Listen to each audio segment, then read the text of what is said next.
Let's get into it. The players not saying screw you to the teams as phase 2 of the offseason program began. Most of the accounts that we have seen reflect that a very high percentage of players have shown up for what is the first portion of on-field offseason workouts. Phase 1, strength and conditioning. Phase 2, on-field instruction. Phase 3, organized team activities, an annoying 8-syllable phrase for football practice.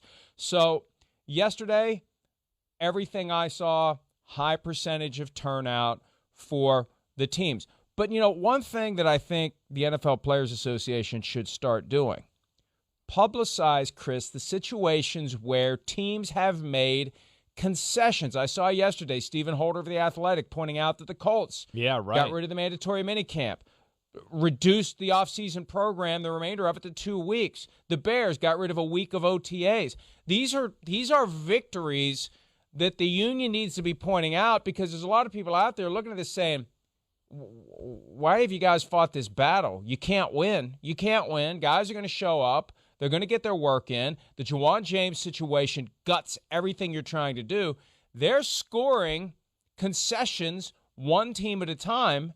They need to be celebrating it, and they need to be hoping that what the Colts and Bears are doing, something that other teams may do as well. So it's time for them to kick in the PR machine and get the word out as to the progress they're making with some of these teams. Yeah, they're not the greatest at that. I mean, first off, I'm not shocked to see, the amount of guys we saw in facilities yesterday, right? 70, 80% attendance you kind of hear throughout the league, that type of number. Yeah. Higher than that, 70 or 80 total players when you're looking at 90, so it's higher than 70 or 80%. Yeah, sure. 90 is the max. Sure. So, I mean, either way, I'm not shocked to see that number, despite all the talk and everything like that leading up to this and the NFLPA stance. It's too many. There's just every player, like we've talked about, they're going to have that moment where it's like, wait, okay, it's a week away from phase 2. Do I need to go in there? And they're going to sit there or look at themselves in the mirror and just go through everything basically that we've said. Like, are you a star on the team?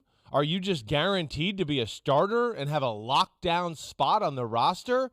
And other than, like we've discussed, other than 4 or 5 superstars, everybody else is like, I'm not sure. There is a guy right behind me that's pretty good. So, again, who will be there? Who will be there? Exactly right. And who will be there and be getting in the good graces of my coaches as well. Where, again, these coaches, I mean, they're not going to play the lesser player to a certain extent, but like we've talked about, if it's close, the tie's going to go to the guy who's there. That wasn't the hostage. That was the volunteer. So I wasn't surprised to see that. And you're right, Mike, about your statement. The NFLPA, they need to do a better job of publicizing all their victories and a lot of different things. I mean, yes, I think they could be better in that department. You're right. I mean, we're seeing NFL organizations bend. You don't ever see that for the players. That's unbelievable. They're compromising. So I think that's big news in the NFL world, and it shows we're on to a new way of life in the NFL. And that is something that we need to praise, because this was an uphill battle. This was a losing fight for the union going in, because collectively this isn't the time to try to get the owners to make concessions. You had 2 opportunities last year with the new CBA that was finalized in March, and then they basically had to rip up the CBA, at least for 2020 and 2021, and replace it with something that would cover pro football in a pandemic, and that was an occasion to negotiate. And then even earlier this year, when they figured out the salary cap number, that's another opportunity to negotiate. I thought, hey, why are you guys launching this? Basically, it's not really a wildcat strike, but it kind of is. You're flexing your muscles and you're withholding services and you're fully within your rights. But what leverage do you really have? What occasion do you really have to force a global change? Yeah. And they may not, but they're forcing change one team at a time. And so maybe this is a multi-year endeavor, and maybe at some point the teams that have made some of these changes and have gone on to be successful in an environment with 17 regular season games, that will become the norm. other teams will copy that. And I think that's going to be the litmus test going forward. Yeah. The teams that reduce the offseason program versus the ones that don't. I know. If the teams that reduce are healthier, more successful, that's going to be the argument for more to do it. Now, if it goes the other way, it's going to be harder to get this to spread, Chris. Yes, and I mean that to me it will be a huge tipping point. You're right. A year or two of this to see, which way is right, which way is the correct way. You know me, you've heard my argument. I do think there is something about being on the field, emulating a game, not going like, oh, we're on the field for only 45 minutes and we're off and we're fresh. That's great, but a game's longer than 45 minutes, and there's moments of sitting around and listening to a national anthem and TV timeouts and things like that. You gotta emulate that. So that's going to be something like definitely to watch for. Those numbers will tell us a lot. I think the other thing, Mike, that's kind of interesting here is it's like, and maybe this is to the future to what you're talking about a little here too. I mean, I'm just surprised it's kind of happening individually. It's like one team at a time. I always thought this type of move would be, under the umbrella of all 32. But the fact that you're seeing like personal negotiations between player reps and, GMs and coaches and organizations to figure out a schedule that makes sense for that football team, I can get behind that. That's the wave of the future, maybe. The wave of the future. The wave of the future. What movie? I don't know if you'll remember. I'm not sure. I don't remember. Sorry. Yeah, sorry. What is it? What is it? Leonardo DiCaprio, the airplane movie, when he's the rich guy that's makes airplanes. Howard Hughes. Yes, thank you very much. Yes, sorry. Edgar Bergen. But I found that interesting. Sorry to change the subject totally there. That was totally off base. But yeah, I thought that was. It's not the first time it's happened. It's not. And it won't be the last today. Individual negotiations, Mike, though, like I was shocked by that when I saw that. I was like, wait, teams are cutting their own deals here? I never expected that. That's what Tom Brady encouraged when he participated in the conference call that was held now 11 days ago, where all players, it was 4 p.m. Eastern on a Friday, all players were invited.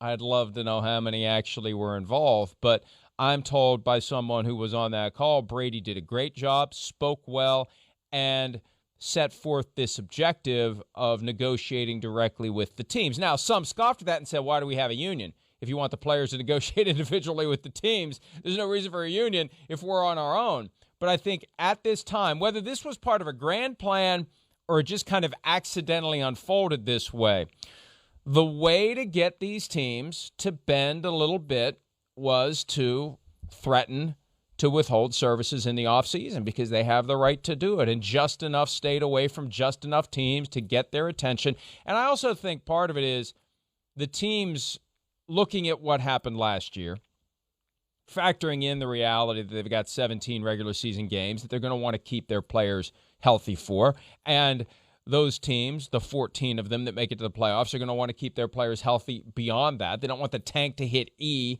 at week 18. They want it to still have some gas in it when they get to the wild card round, divisional round, conference championship, Super Bowl, ideally for two teams. But I like the fact that it's happening. And again, so much of this is about messaging. And the union has taken a beating from most in the media who look at this and say, you can't win. Why are you doing this? Guys are going to show up. It makes no sense. You're putting guys at risk of not getting paid. Case in point, Jawan James. So they need to, and I feel like at times there's a reluctance by the union to pump its own merit and to thump its own chest and toot its own horn. And like the people who understand it, they'll figure it out, and those are the ones we care about. I still think you have to be willing to play the PR game, and you have to be willing to stand up and say, hey, quit criticizing us. We got this. And J.C. Treader did a little bit of that yesterday, Chris, in an item that was posted at the union website. I there was some stuff in there I didn't disagree with, like trying to blame the media for part of this. And the line was this: for the small number of players who choose not to volunteer their time, the media writes articles questioning whether they are team players or some kind of locker room problem. That doesn't happen very much. That really doesn't. I mean, the pressure on players to show up comes from coaches, fundamentally and primarily. The media is saying so-and-so's not there. he's not a team player. That may be part of the pressure that the coach is trying to exert through the public relations aspect, but I think that the main reason players show up is they want to keep their coaches happy. And like you said, but for that handful of guys who are secure in their starting jobs, not just their jobs, but their starting jobs, it's very easy to make the argument for everyone else that they need to be there. And so kudos to the union for finding a way to turn what appeared to be a certain defeat into a string of victories. And I want to know, I've asked the union, give me the whole list of teams that have bent, of teams that have revised their offseason program. You know, the headline at ESPN, Bears have 70 players show up. Buried farther in the item, Bears have agreed to get rid of a week of OTAs. Bears have agreed to make the practices less intense. That needs to be as prevalent and as conspicuous as the attendance rate. They're there because the Bears have agreed to bend. And I think that the union's next job is to make a much bigger deal of that and to post an item from J.C. Tretter listing all the teams that have said we're willing to ask you to do less if that'll get you to show up. Yeah, I get you that. I mean, I get you there. I think that is a positive for the NFLPA, no doubt about that. You know, and well, I guess where I'm just interested to see is where it goes individually. You know, again, I get back into like the type of players on each team and all of that where, I mean, really, I have a hard time thinking anybody's going to talk to Bill Belichick and negotiate him down for like less practice time. Hey, Bill, we're thinking we want to do less, okay? Even though we haven't been doing that much already this offseason. I just don't see how that goes down. Maybe he makes concessions a little bit about fixing the schedule to make it more accommodating as far as days and people, like things like that. But that's where I think it's, you know, another part of this test going forward, like you said, is going to be watching these teams that, you know, do have full attendance, do have a full slate of OTAs and the full threshold of phase 1, 2, and 3 and everything like that to see where that goes. But I would think there's a handful of teams where certain players are just not going to feel comfortable about going to their head coach or their GM and going, let me have this conversation. That's a gutsy conversation. When you become that player rep that is known to be a pain in the butt, right? Really pro player and always in the coach's office, letting them know what's the union and, hey, there's these rules and, you know, talking to the union about things that the teams are doing. Listen, the coaches, they know. They don't like that. That's where it's scary, too. It's scary. They'll hold it against you.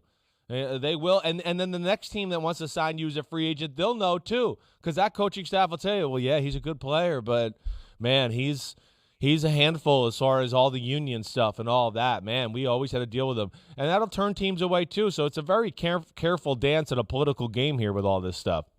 And that's why it's important for the superstars to get involved in this effort because they're the ones who are immune, at least for now, from getting any type of an adverse reaction from the head coach. And, you know, the Colts are going to shut it down next week. That's at early. The end of next week. Ooh. That's before Memorial Day, and they're going to go until late July with guys left to their own devices. I think that's part of this, too.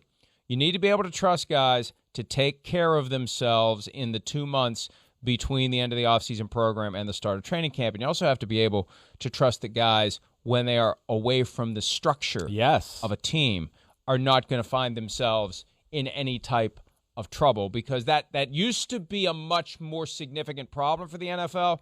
But as clumsy as it was, as ill-advised as it was, as awkward as it was, the Ray Rice situation from 2014, the aftermath of that with Greg Hardy and Adrian Peterson, that got the message through to a lot of players about staying out of trouble when they're not part of that team. So we'll see. We'll see how the Colts do between Memorial Day and late July, and if their players show up in shape and ready to go, then and they do well this year. Yeah, right. That may be the kind of thing that spreads to other teams. Mike, one more thing. Can I just add one more thing on that? Sure. I wonder with this, just because I remember when I first got in the NFL, like Mike Shanahan and the Broncos in their prime, right? They went to a little bit of a phase there where they let their players kind of have off a little bit in the month of June. And they would have OTAs in early July. I don't know if you remember that maybe. It was very odd. They were one of the only teams that, like, early July, those first 10, 12 days, they would do OTAs and then break for like 10 days and come back for training camp. I wonder if we'll start to see certain changings of the schedule like this, because of what you said, like, hey, the Colts thing, where coaches are going to be like, I'm not comfortable with the fact that my guys aren't here for 2 months, and then all of a sudden we hit the ground running and doing that. I wonder if it'll make the coaches change their approach a little too. Sorry about that. I had a conversation exactly along those lines with someone on Saturday about the reality that they need to take a look at the offseason calendar, and they need to maybe cluster these workouts closer in time to training camp. Right. So you don't have that long period where it's shut down and guys potentially fall out of shape. But here's where the real world gets in the way. Yeah. People still want their 4 to 6 weeks off from the management side. Right. The coaching staff. Very the front real. offices. You're the right. folks at the union who run the show there. They want mid-June to end of July shut down so they can go have their vacations and do their things. That's a human reality. Sure. If you're sputtering, you never really have that extended break where you can just get away from it. So it's going to take a lot to bring back what the Broncos were doing, where you have, around the 4th of July, everyone's called back together because the coaches want to get away. They front do. offices You're right. want to get away. The season's so intense, they need that time off. Hi, I'm Mike Tirico, and thanks for watching. Make sure to hit subscribe for the latest news and highlights from NBC Sports.